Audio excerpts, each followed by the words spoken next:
From the blackest corners of your mind, they call, pulling you deep into shadow, twisting your senses, keeping you from sleep.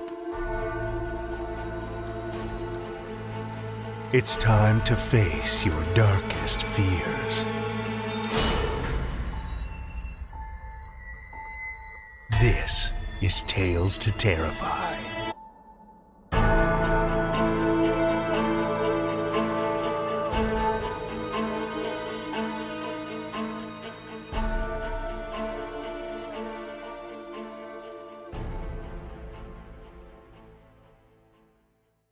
Good evening, children of the night, and welcome. Next week, Tales to Terrify hits a pretty significant milestone, our 600th episode, which seems almost unbelievable to me. I've been with the show in one form or another since around episode 180. That's more than 400 episodes ago, and boy have things changed since then. We don't have anything quite as extravagant planned for episode 600 as we did for our 500th a couple years ago. We do have a pair of episodes chock full of some of our most anticipated stories of the year, the Bram Stoker Award-nominated stories from this year's event. It should be a delightfully devilish set of stories that I'm sure you're going to love. For tonight, though, we've got a pair of equally exceptional frights to send your way. So I'm not going to waste any time. Let's dive right in. Our first story for the evening comes from Frank Oreto. Frank Oreto is a writer of weird fiction living in the wilds of Pittsburgh, Pennsylvania. His work has appeared in the Magazine of Fantasy and Science Fiction, Flame Tree Press, and the year's best hardcore horror, among many others. When not writing, Frank spends his time creating elaborate meals for his wife and ever-hungering children. Children of the night, join me for Frank Oreto's Survival is an Act of Selfishness, first published in the anthology In Darkness, Delight, Fear the Future, September 2021.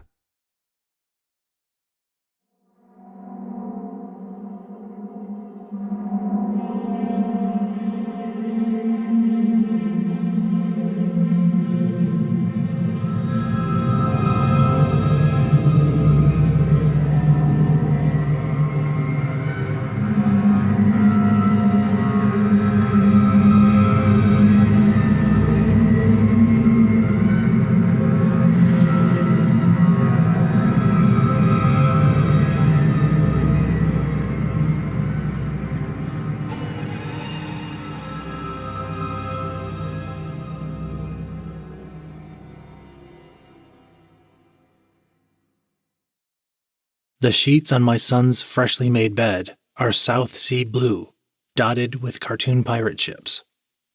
The green striped pillow in my hands doesn't match the theme.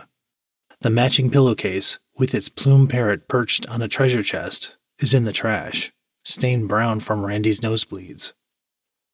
Maybe the child psychologists would say, keep the old pillowcase. A sense of continuity is more important than a few stains. But I didn't ask. I don't like those stains. They're a sign that something is breaking inside my son. Something I can't fix. Shouting bursts out downstairs. A whoop, then laughter. I listen closely, examining tone and timbre, the way psychologists say to. The laughter climbs, but there's no brittleness to it. Not yet. I toss the pillow on the bed and head downstairs. In the living room, Randy stands, his linking band still covering his eyes and ears, hands gloved. That was badass, Toby. Pure badass. I think it was a 3. A freaking 3. For a moment, I imagine Randy lying motionless on the rug. I run to him, peel the elastic band of circuitry from his face, and look into dead eyes, welling blood. Is imagination the right word? Is there a term for seeing a future that's inevitable? In my head, I repeat the child neuroplasticity rates the psychologists constantly quote. 15 through 18 is the red zone. We've got time. Today, Randy's okay. Talking trash with his friend Toby. High-fiving empty air. I'm pretty sure Toby lives in Missouri. If the group hasn't changed, there's also a girl in Samoa named Nadia and a pair of twin brothers who live in Pennsylvania like we do, but on the western end of the state. My own twins, Nancy and Matthew, sit on the couch, turning their link-encircled heads in quick, short jerks, fingers flexing in their small gloves. I check my phone. They have another 15 minutes before their patrol ends. If Randy really took out a 3, he'll be off duty for a day, maybe 2. I pick up empty Respirajuice boxes and stim bar wrappers from the coffee table and take them to the kitchen. Randy will take another few minutes to log off with his group. Then he'll want to talk. I pour glasses of milk and slice up a few apples. The kids can't live on junk food and antipsychotics alone. The fruit goes on a tray with some PB&Js I made this morning. I take them out to the dining room. Randy busts in, red pressure lines from the link band still visible on his forehead. Dad, it was a 3. Can I call Mom? Can I? Whoa, champ, you eat something first. Randy nods. Sure, yeah, gotta feed the beast. He picks up half a sandwich and bites off a mouthful. My son is 12 years old. He's been fighting monsters since he turned 5. How you feeling, Randy? Like a winner. Randy's voice comes out in thick peanut butter sticky syllables. I'm sure it was a 3. I could feel it. Powerful, you know? A gazer, I think. Like the one that burned out those 2 battle groups in May. The thing was all eyes. I mean, not like people eyes. The shapes were all wrong, but I knew they were eyes. We could feel every part of the thing staring at us when we moved on it, looking all the way inside us. He flexes his hands as if to mold his inadequate words into something more meaningful.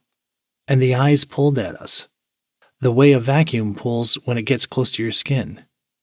Randy blinks hard, once, then twice, jerking his head back and forth each time. Randy? I wrap my arms around him, keeping my voice as calm as possible. It's okay, son. You stopped the monster. You're home now. The blinking stops. At least for now. Toby stuck it with a stasis bomb, but we had to push all the way inside the thing to get a lock. It was like swimming through something warm and thick, something that stings. Toby felt it the worst. He screamed the whole time, but he got the stasis bomb locked on. I hold my son, knowing the words will keep coming. The psychologists say, encourage them to talk it out. Verbalizing is good. Movement for it was like breathing, I think. When the stasis locked on, the gazer tore itself apart, trying to keep going. But what, son? My hands rub Randy's back. The psychologists say, ground them in this world with contact. Hugs heal. But what? After the thing was in pieces, dead, had to be dead. It was still looking at us. Definitely a gazer. I kiss Randy on the forehead. Your nose is bleeding. Let me get you some tissues. I can't decide which is worse, the nosebleeds or the spastic blinking. You kicked a 3's butt. Mom's going to be so proud.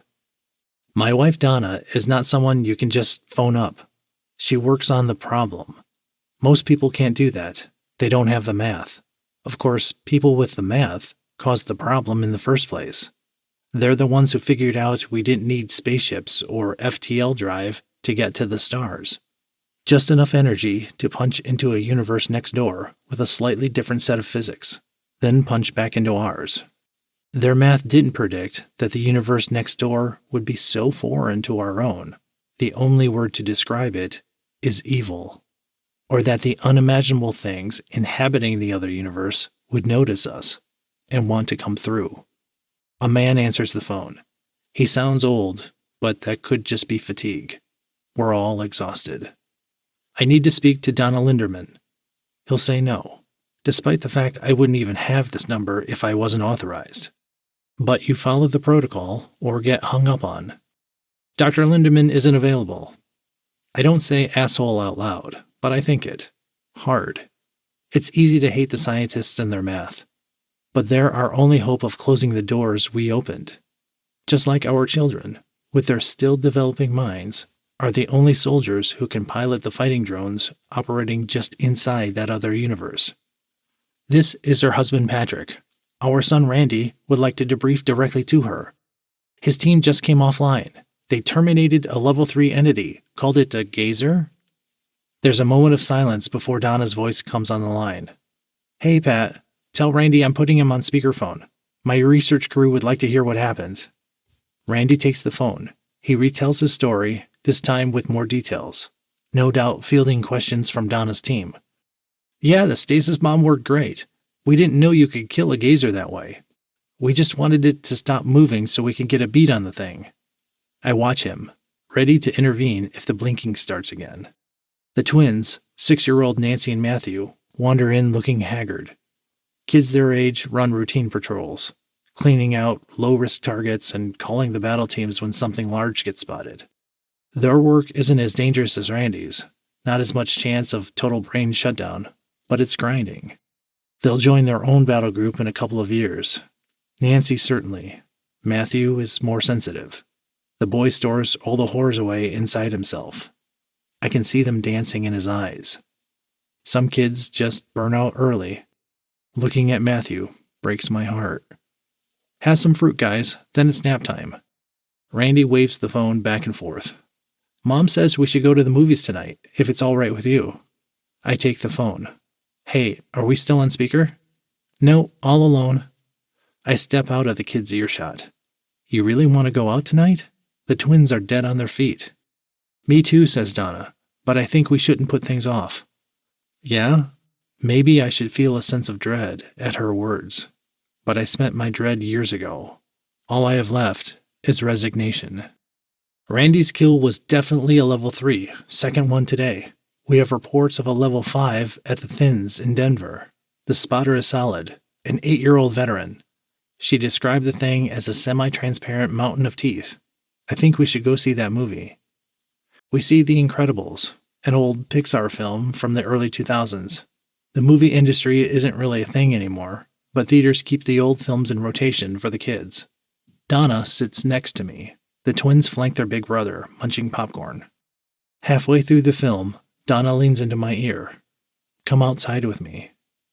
No phones, Mom, Matthew whispers around a mouthful of popcorn. Donna pushes the still vibrating phone back into her pocket. We get up and walk into the lobby. What's going on? Donna doesn't speak, only pulls me out into the parking lot. Above us, jagged streaks of black lightning flash across the full moon. The moon is a thin spot. Luckily, the creatures that crossed over don't seem interested in leaving, but the black lightning they brought with them doesn't exactly help humanity's morale. I'm pregnant. I pull my eyes from the sky. My mouth moves soundlessly while words form in my brain. What? Whose? A man in Montana. He used to be a high school English teacher. His kids have great mental stability scores. You didn't even talk to me first? You know the rules. I'm years behind. I do know the rules. Youth Conscription Act, Young Hero Production Act, Global Government Consolidation Accords.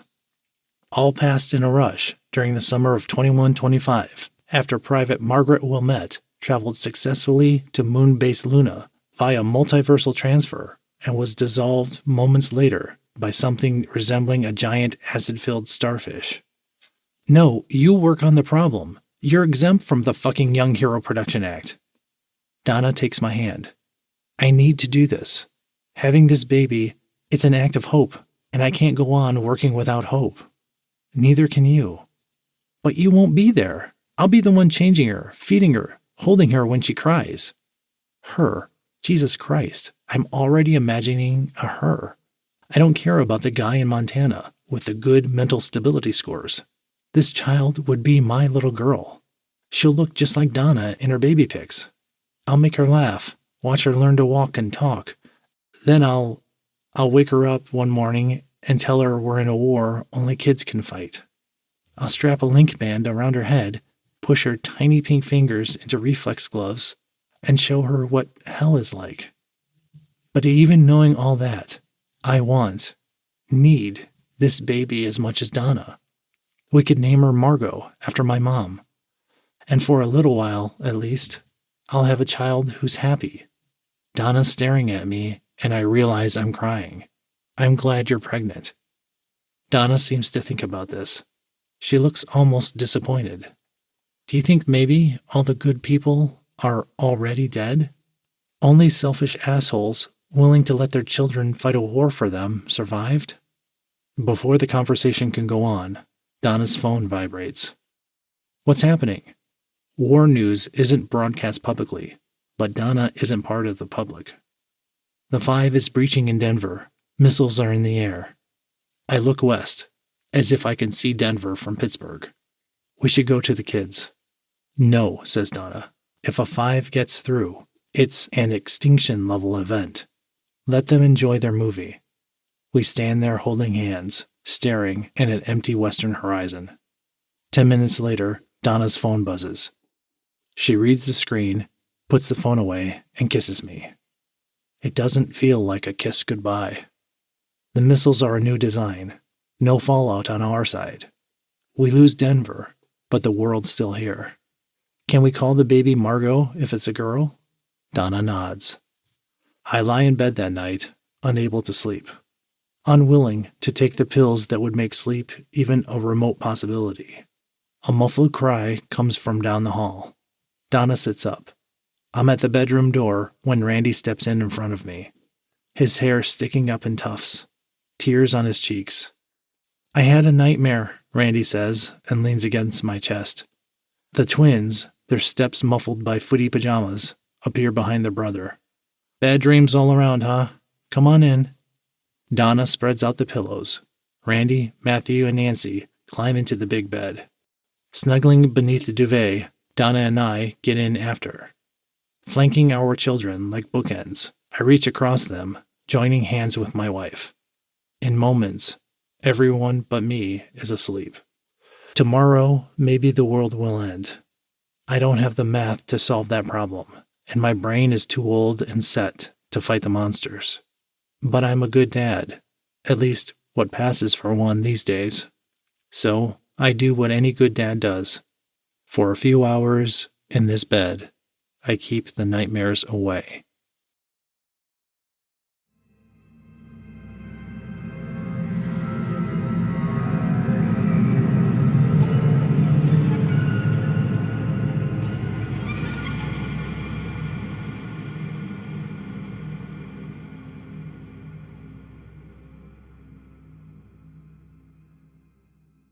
That was Frank Oreto's Survival is an Act of Selfishness, as read by Jim Matusik. Jim Matusik is a voiceover professional based in Indiana and is thrilled to be narrating for Tales to Terrify. He has worked on animation projects, video games, explainer videos, and everything in between. You can contact Jim through his website at jimmatusik.com or shoot him an email at info@jimmatusik.com. Thank you, Jim. Our second tale tonight comes from Mathew Lebowitz. Mathew Lebowitz is a designer, technophile, and optimistic futurist, though you might not know it from his fiction. He has stories in recent issues of Uncharted magazine, The Colored Lens, and the Magazine of Fantasy and Science Fiction. His alien spaceship/blueprint-inspired doodles can be found on Instagram at Matt Hatter. This is his first story with Tales to Terrify. Listen with me, children of the night, to Mathew Lebowitz, Blaze Trails Unlimited, a Tales to Terrify original.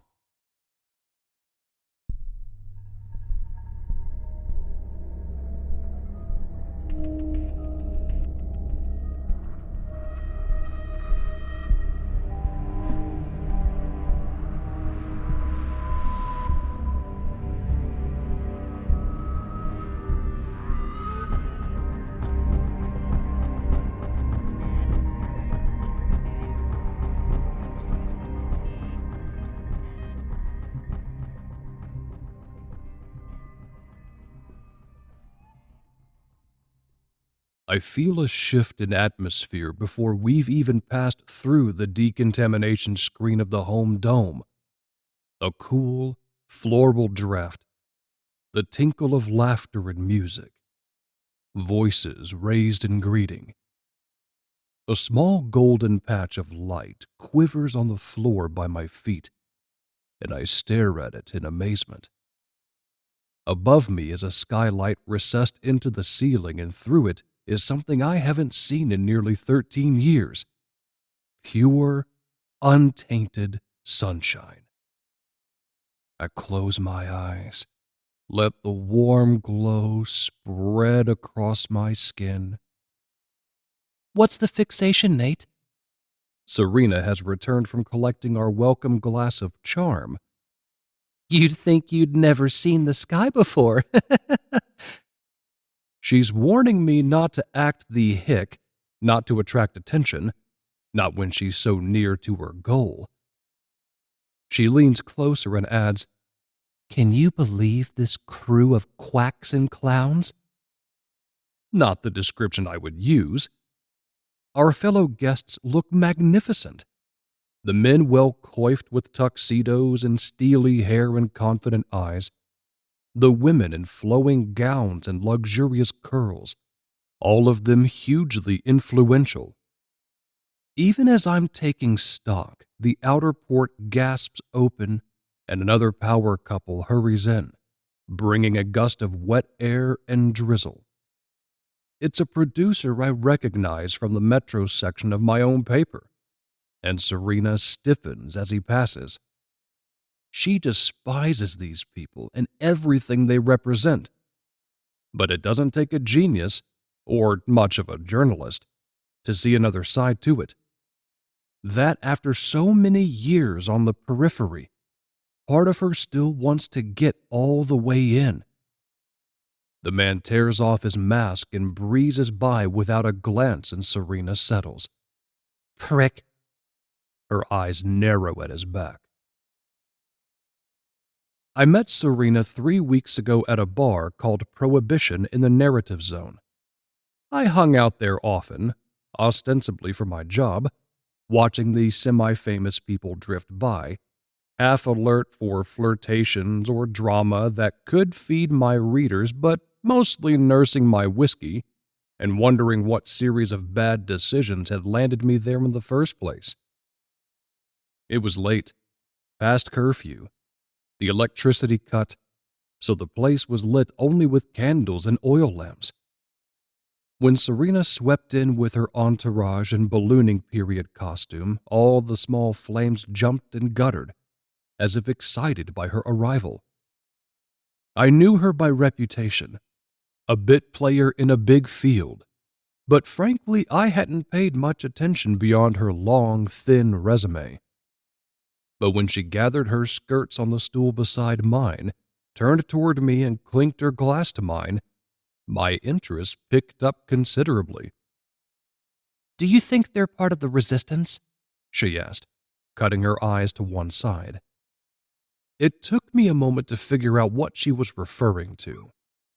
There had been rumors about a faction of hackers and dissidents who called themselves the Resistance. They saw the consolidation of power and technology happening again and were determined to stop it this time, through whatever means necessary. Mostly, they worked in the digital realm, disrupting networks and global communications. But recently, there had been an explosion in a richer district, a kidnapping, threats and demands, promises of more to come. When Serena mentioned the group, it gave me a precarious tingle. I had been splashing around in the kiddie pool of celebrity gossip far too long, waiting for a real story to appear, a story that would make my father proud. Maybe this was it. You never know, Serena continued, her eyes fixed on mine. It could be anyone. Come. She took my hand, led me through the crowd and out the door into the grotesque night air. It wasn't smart to be outside without a mask, but I took a deep breath anyway. For once, I wanted to taste it. Serena directed me to look away from the coast, up past the stacked blocky structures of our lower district, up to the peaks where the home domes glowed like Christmas lights along the ridgeline. Augustin Jakes, she mused, drawing out my father's name. What happened to men like him? I wanted to tell her that I might be a man like him.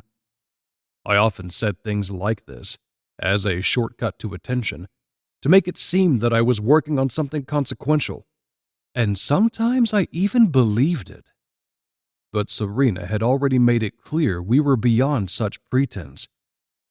It could be anyone, she had said, referring to the resistance. I knew now that she meant it could be us. A few days later, my editor dropped a thick envelope on my desk, then stood by as I opened it.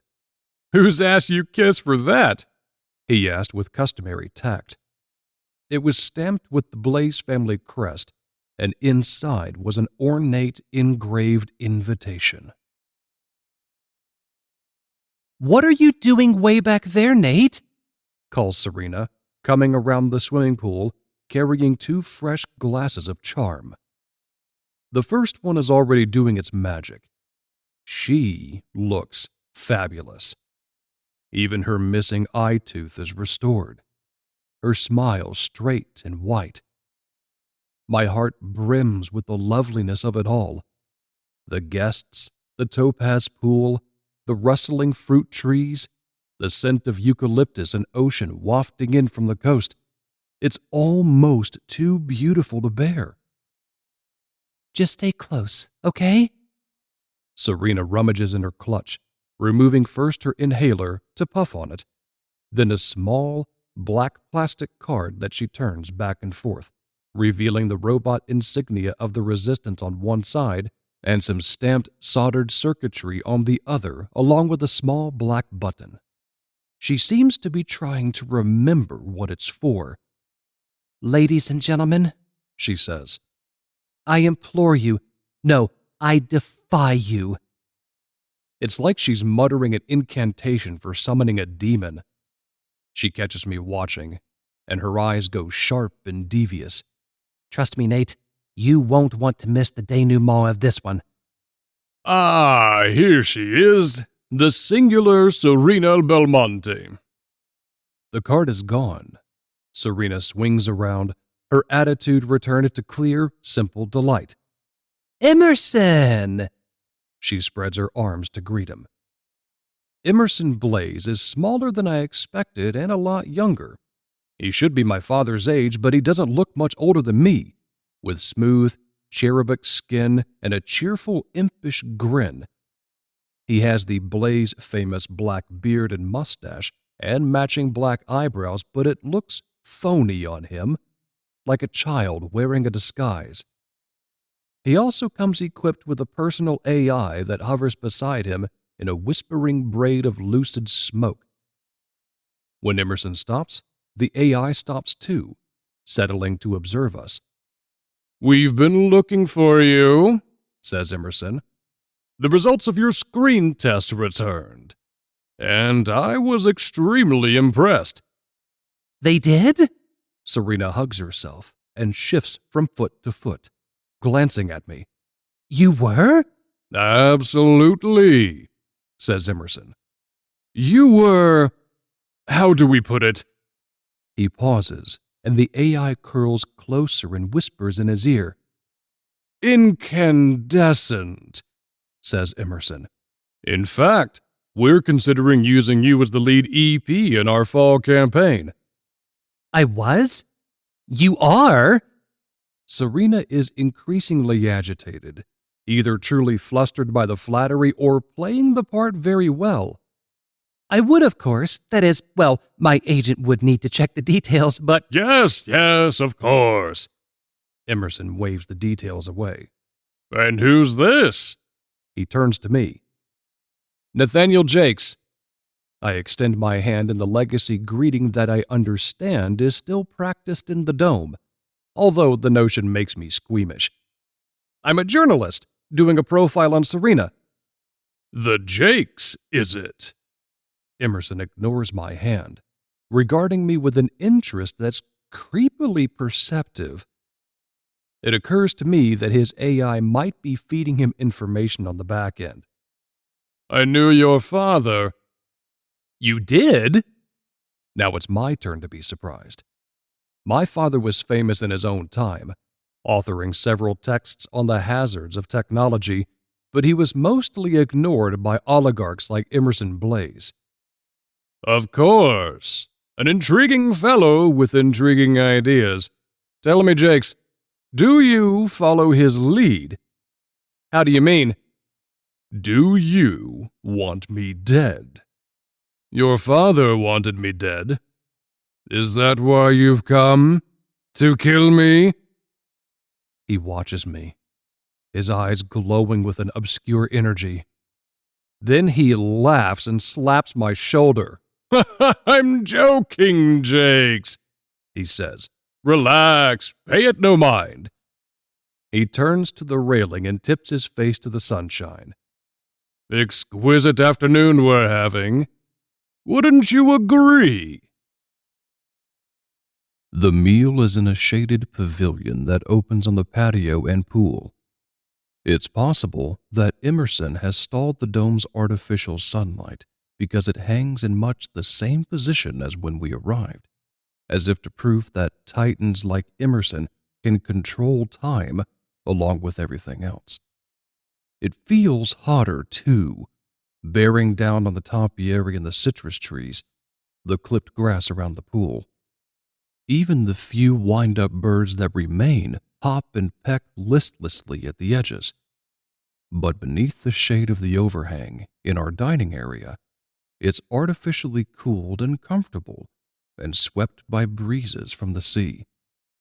The meal is a variety of seared meats, prepared from grills out of view, presaged by mouth-watering aromas, and brought in by a procession of servants and waiters carrying platters that display the original form. Racks of enormous ribs, an entire swordfish, a pile of crisp, elongated flanks that might come from a gazelle. It must be another illusion, but given the reach and breadth of Emerson's affluence, it seems possible that we're eating real animals, raised in a pocket of fertile wilderness that the rest of us aren't even aware of.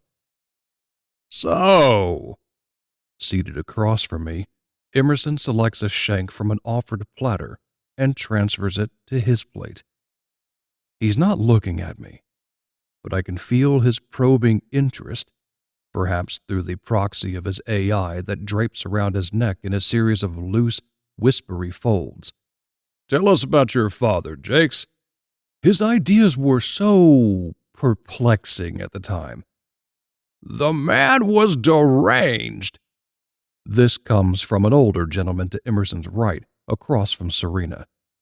He wears an ascot and a clipped goatee, and he rubs his glasses between folds of a silk handkerchief before winding them back around his ears.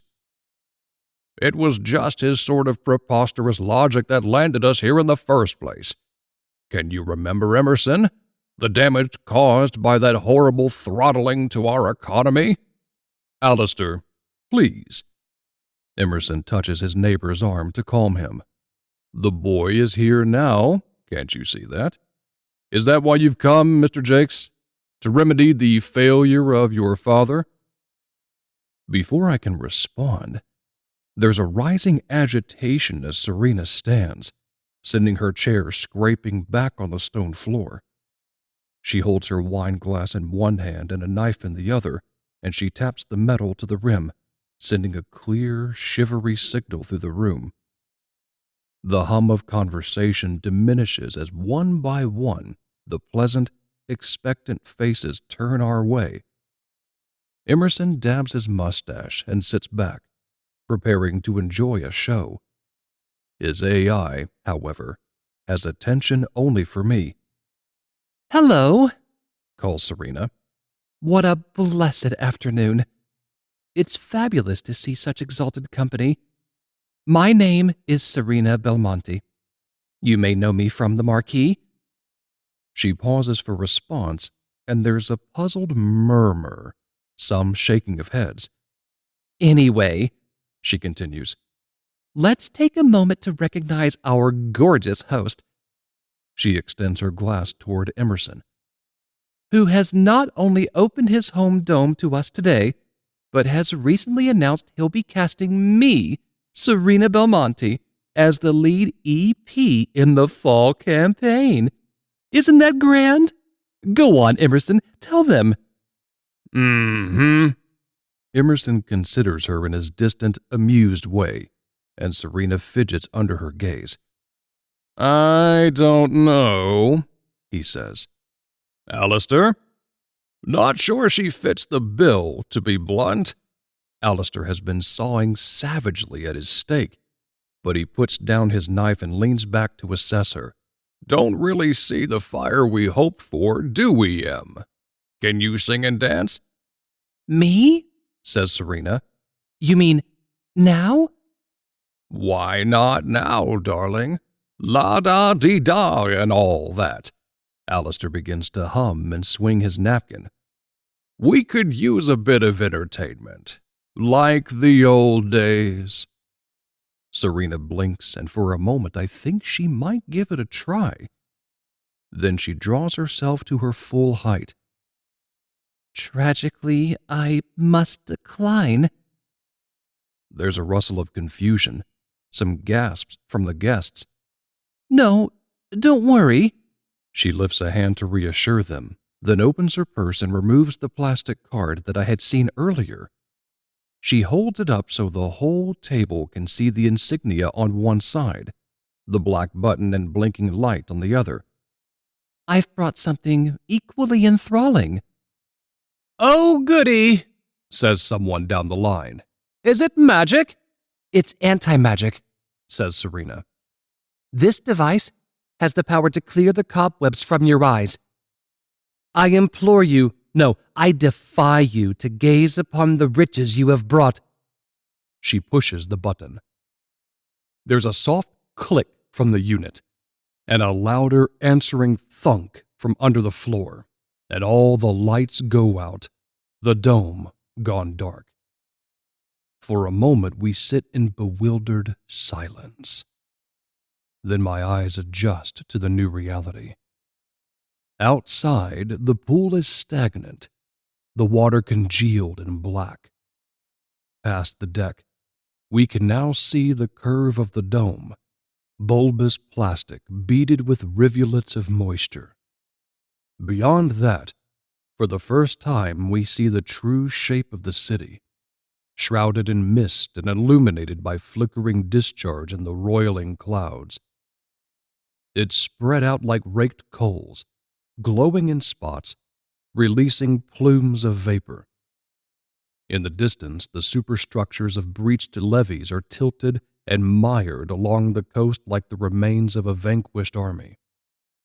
There's no sound other than the gulping of the pool, the thrumming of rain, and a steady drip, drip, drip of water onto plastic. You see, Says Serena. look upon yourselves. Go on, do it. And we do. It's gray and obscured in our pocket beneath the eaves, but not too dark, or perhaps not dark enough. The twin rows of guests in their shoddy attire, their haggard appearance, the patchy hair and missing teeth, skin pitted with scars and open sores. They blink at each other, lost and disoriented. Someone screams, but it's distant and passionless, like a pantomime of real fear. I force myself not to look at the food. There's a long stretched pause, then a smacking of damp flesh against damp flesh. It's Emerson, across from me. He's shrunken to the size of a child, the pale skin of his face stretched in a permanent grimace, small stumps of teeth on display. But he claps vigorously, entertained. Bravo! He calls in a soft, quavering tone. Bravo, my angel. That's what we've been looking for. Do you see it, Alistair? Do you see the talent in this one? The courage and audacity? I do, Emerson. Beside him, Alistair might be the oldest one in the room. He's not as shrunken as Emerson, but he's gaunt and gray, and the entire left side of his head is consumed by a creeping fungus. Beside him, his wife is similarly deformed with a malignant tumor oozing pus. They both sit tall and applaud enthusiastically. Incandescent, calls Emerson. It was incandescent, my angel. I am? Says Serena. She's hugging herself again. It was? It was. You are. Emerson gets up and makes his way around the table. As he moves, he swirls one gnarled finger over his head, and in response, all the lights come back on, as if they were waiting for this gesture to do so. Except it's different now.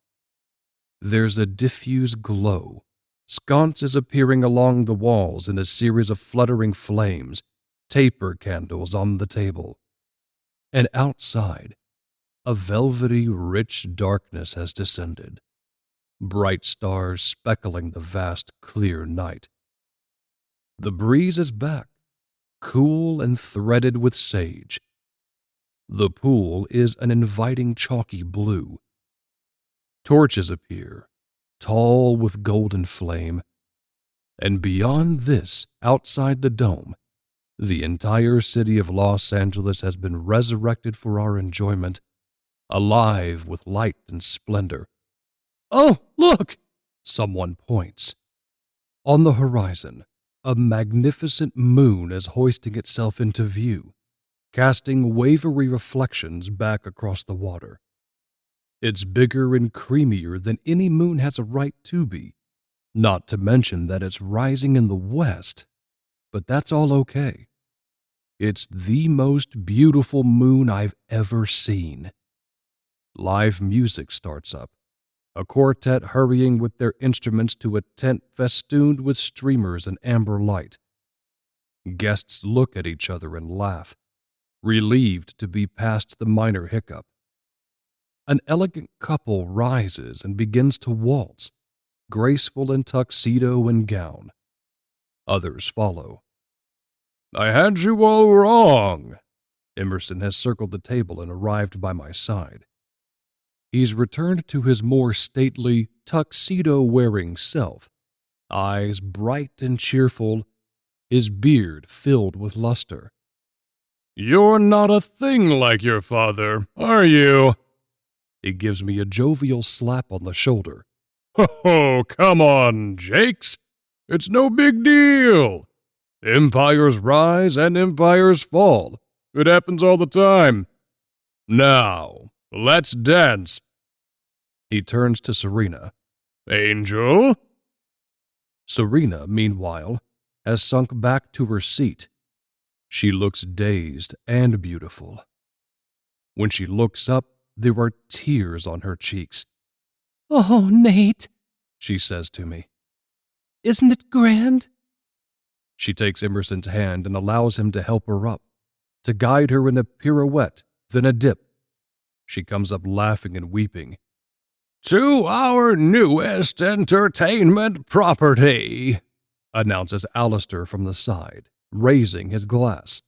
To Serena Belmonte, to Blaze Trails Unlimited.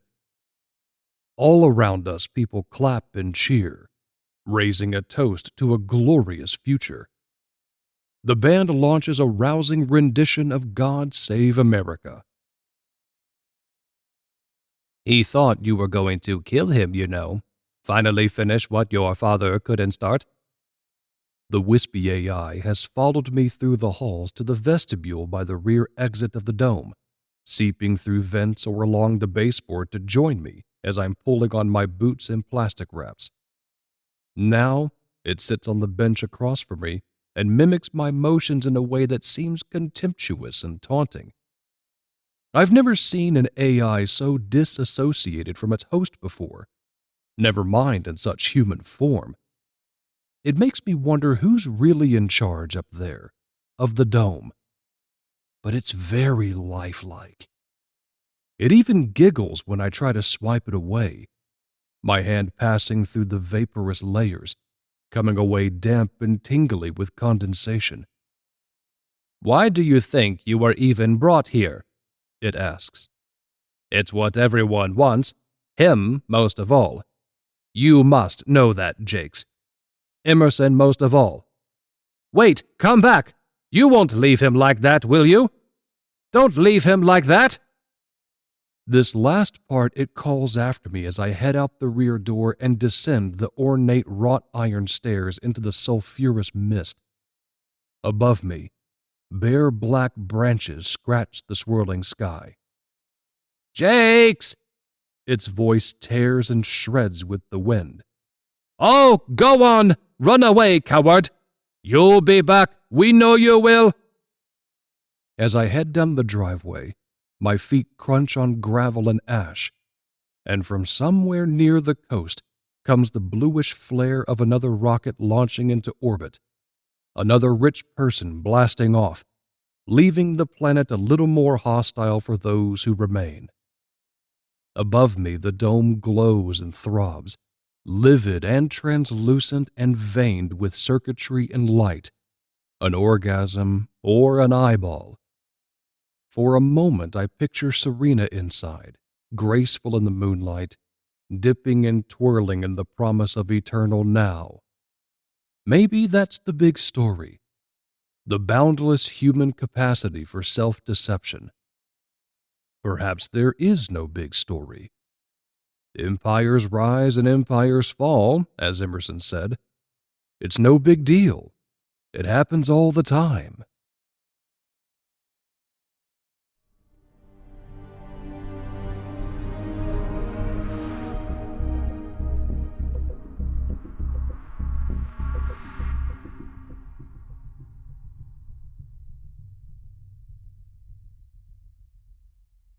That was Mathew Lebowitz, Blaze Trails Unlimited, as read by James Cheatham. Born and bred in the USA, James has literally been around the world and back again. He is a retired military veteran that has been to war 4 times. Now, he narrates audiobooks full-time. He started back in 2018 with some divine direction and is absolutely loving it. Thank you, James.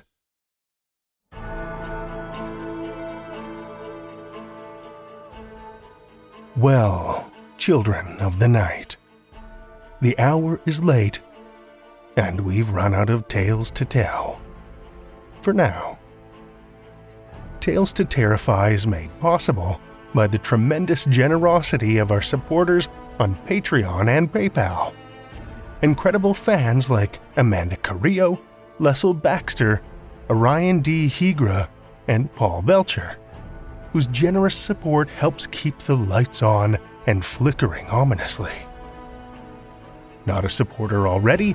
Head over to patreon.com/Tales to Terrify, where you'll find all kinds of perks like ad-free episodes, bonus content, and one-of-a-kind collectibles and merch packs. Every dollar goes back into this show to make it as horrific as possible, and we appreciate it so much. Want another way to support the show that doesn't cost a cent? Head over to Stitcher, Podchaser, or Apple Podcasts and leave us a 5-star review. You'll not only put an unnaturally wide smile on our faces, but help new listeners discover our terrifying tales too. Why not share your love of the show out in the world with some Tales to Terrify merch? TalesToTerrify.com/merch will take you to our TeePublic store, where we've got a great collection of creepy custom and curated designs that's always growing. Tales to Terrify is produced by Seth Williams, Meredith Morgenstern, Andrew Gibson, and myself, Drew Sebastini, with original theme by Nebulous Entertainment. Tales to Terrify is distributed under a Creative Commons Attribution, Non-Commercial, No Derivatives license. Join us again next week as we meet the monster lurking in the trees for more Tales to Terrify.